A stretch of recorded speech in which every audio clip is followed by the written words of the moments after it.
As my colleagues talked here about, Caspian region has got fame for its abundant energy resources and its rising role for global energy security. However, currently regional countries are trying to reduce their dependence on energy revenues and diversify their economies. And transportation is thought to be one of the main directions of diversification in this region. The Caspian region is actually ideally situated to become a regional transportation hub between Europe and Asia, and the idea of wanting to become a regional hub has been in place in Caspian countries since independence. Why it was so important for Caspian countries? Because it can be a significant source of revenues in terms of transit fees, but economic gain from transportation is not only limited to transit fees, because easier access to the region will also bring along with it foreign direct investment to the region, which promises economic development in broader term.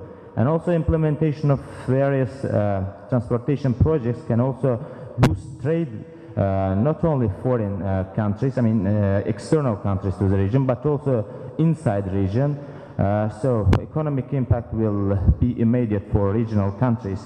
Along with being an economic project, this kind of the huge transportation projects are also considered geopolitical projects because transportation corridors passing through the region offers regional countries better access to a wider world and thus facilitates better communication and interaction with foreign partners of the region and enables them to diversify their foreign political relations as well. As I mentioned, for Azerbaijan, one of the priority policies with regard to the Caspian region is becoming a transportation hub in the heart of Eurasia. Currently, in 2011, EU's trade with China reached 430 billion US dollars, and attracting only part of this trade to pass through Caspian corridors through Central Asia and Caucasus. Azerbaijan promises to bring about significant revenue force, not only for Azerbaijan, but for all Caspian countries. Currently, this trade is realized through oceans, seaway, as well as partially through Trans-Siberian Railway. I will show you some here maps of seaway going from China to Europe, as well as Trans-Siberia Railway. Though ocean shipment is comparatively cheaper than rail or highways, it's calculated that direct railway passing through South Caucasus and Central Asia corridor will deliver goods from Europe to China and vice versa much faster than the seaway transportation. According to Bloomberg agency, it takes 40 days to ship a container from China to Europe via seaway, and through Trans-Siberian Railway, it takes 20 days to ship one container from China from the Pacific coast to Western Europe. It's calculated that the same trip from Europe to China will take about only 15 days, while the proposed South Caucasus Central Asia transportation corridor, which passes through Caspian region. Moreover, certain goods, most notably mechanical and electrotechnical products such as laptops, LCD screens, automobile spare parts, are not suitable for transportation via sea because of the high probability of damage under sea conditions. And actually, these kind of products constitute a very important part of trade between EU and China. The first initiative to launch South Caucasus Central Asia Trade Corridor was put forward in May 1993, as it was already mentioned, at the Brussels conference between 3 South Caucasus and 5 Central Asian countries, where the participants signed the EU-backed Traseka agreement to join their forces for effectively linking Europe to Asia and improving transport infrastructure. According to the project, regional countries considerably improved their highways planned to use for east-west transportation through Caspian region. Since 2000, the cargo trade along the Azerbaijan section of Traseka has increased by 78%, with an average increase of 6% per year. In 2010, 52 million tons of goods were transported along the east-west Traseka route in Azerbaijan, 22 million tons by roads, 20 million tons by rail and 10 million tons by sea. Despite the significant increase, it should be noted that potential is much bigger than the mentioned number. Here I would like to show you Traseka countries and their transport infrastructure that is used for east-west transportation, already established smaller scale transport corridor between Europe and Asia via Caspian region. However, to fully realize the potential of Caspian transportation corridors, there is need for direct and accordingly more efficient railway system which will allow transporting larger volumes of goods in a relatively shorter period of time and cheaper. In recent years, several important steps were made in this direction. Kazakhstan has already completed construction of 2 railway lines connecting the country with China in Alashankao Passage, and by doing that, it established direct railway link between Azerbaijan and China. However, Azerbaijan's railway connection with Europe is cut down because of Armenian invasion of 20% of Azerbaijani territories, and therefore Azerbaijan is promoting and actually investing in building new railway line connecting Azerbaijan with Turkey when completed, which will establish directly line between Azerbaijan and Europe. In 2014, it's planned to open Baku-Tbilisi-Kars railway, as I told, to link the railway system to Azerbaijan, Georgia, and Turkey. The project has always been of strategically important projects for Azerbaijan, and in 2007 Baku allocated $20 million loan to Georgia for 25 years with an interest rate of just 1% in order to enable Georgia to rehabilitate and construct its portion of Baku-Tbilisi-Kars railway. An agreement to allocate additional $575 million to the Georgian side for a period of 25 years at interest rate of 5% was signed in July 2011.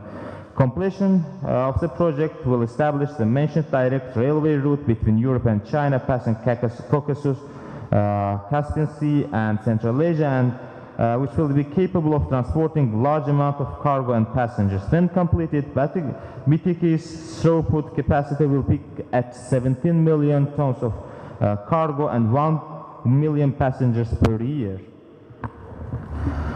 In order to facilitate the smooth work of the mentioned transportation corridor in the Caspian Passage, regional countries they attached great importance to improving their port facilities on the coast of Caspian Sea. Turkmenistan reconstructed Turkmenbashi port. Kazakhstan and Azerbaijan are rebuilding Aktau and Baku international seaports. A new major port of Azerbaijan in Alat, south to Baku, is set to be operational by 2015. The Alat port will locate on 400 hectares of plot, of which 100 have been allocated for Alat International Sea Logistics Center and further 100% for developing a free economic zone around the port. Rail and road access will be built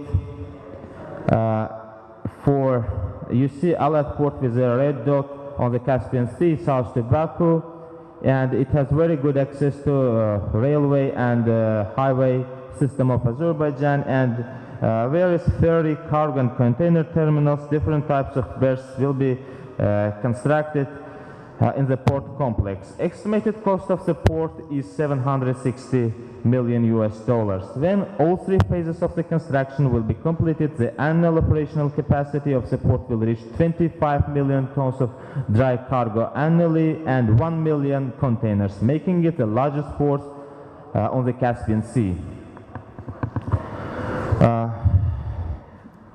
When all these projects will be completed, we will have transportation corridor, as you can see from map on the screen, with a green line from China to Europe, and here in the map I show you other alternatives, Trans-Siberian and Trans-Kazakhstan railroads connecting China to Europe. However, this Caspian corridor will be shorter and cheaper for transportation from China to Europe. There are some other projects in Central Asia and Europe which will further contribute to the competitiveness of Caspian transportation corridor. As I mentioned, Kazakhstan has already completed construction of railway line linking it to China. However, China is planning to build new railway connection to Central Asia, which is called Southern Connection. That line will start in the eastern China and will pass through Kyrgyzstan and Uzbekistan, and then through existing railway network of Uzbekistan and Turkmenistan will reach to Turkmenbashi, and from Turkmenbashi further to Baku, and from BTK to Europe.